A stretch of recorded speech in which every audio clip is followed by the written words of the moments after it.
Malachi was an Old Testament prophet and the last of the writing prophets.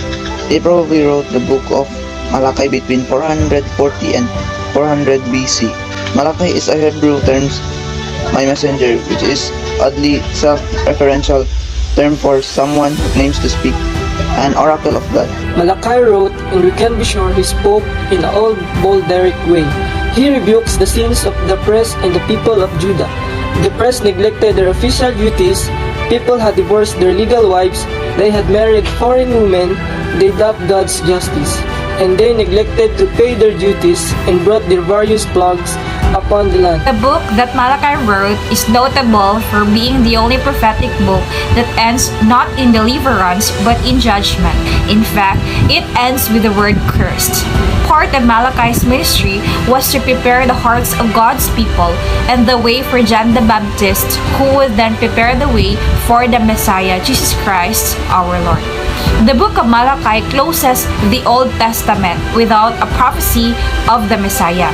After Malachi's ministry, 400 years passed without a divine prophet. But then, the New Testament opens and a new day dawns, bringing John the Baptist, Jesus Christ, and the fulfillment of Malachi's prophecy.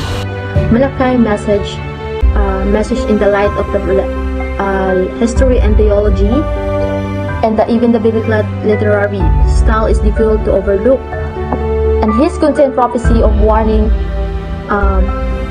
and the other messenger to come. Malachi wrote the rest of the Israelites who had returned 70 years in Babylonian.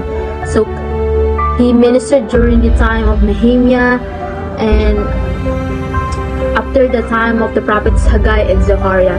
And the temple rebuilt, and the people of Israel were back in the promised land, but they fell into sins again.